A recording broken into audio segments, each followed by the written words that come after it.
We welcome to the program parenting expert Gail Bell, who has some advice on how to deal with your child if they're wearing inappropriate clothing. Now that school has started, it's a great entry point for the conversation in that I know that there are dress codes that differentiate school to school, but, you know, peer groups are influential, and when girls in particular, I think, start making their own decisions, how do we manage that as parents? So, so tell us a little bit about this timing and why that's a good time. Well, it is a great time, as you mentioned, because it's like a new page, right? School has started.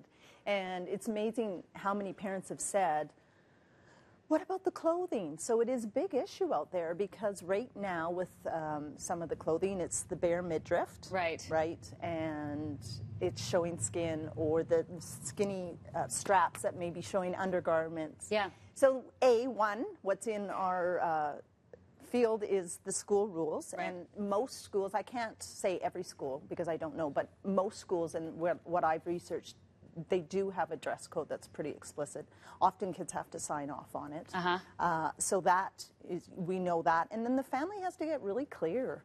So if a child walks down, let's say a child walked down, a 16-year-old or 15-year-old girl walked down this week or tomorrow and you haven't had the conversation, really encourage you not to have it that morning.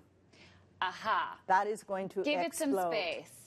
Right, because you wouldn't be able to control your reaction, and if you react strongly, then you could be in a battle of wills. You could be in a battle that I really think's not going, pretty much know is not going to end well. Right. So you can respond and say how you feel. Not, you can't wear that. That's really not going to go very well, that moment.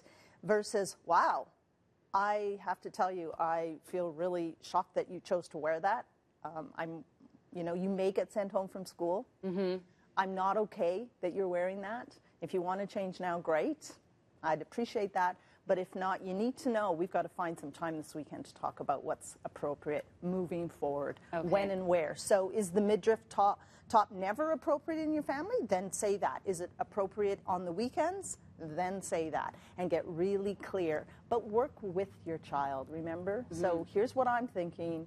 And then, you know, some things they can't, and it's great. You can pull out that the school guidebook, rules, the school guidebook. I know at my daughter's school, is junior high school, they're very consistent on that. So they don't send them home, but they have to go to the used gym clothes and put on a gym t-shirt. Ooh. I know.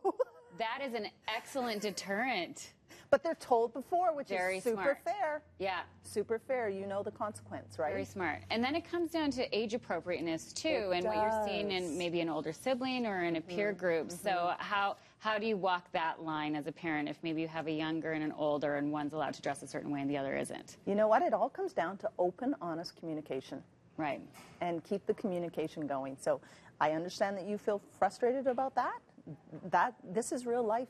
You know, you go to bed at an earlier time because you're this age.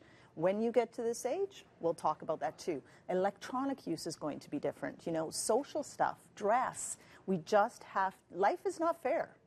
If one child needs a new pair of shoes because they've grown out of it, please don't go and buy your other child a new pair of shoes if they don't need them. Right. And do you have key language for parents? You know, not reacting in the heat of the moment is a good one, but then following that, how do you put it forward, the message that you want to get across?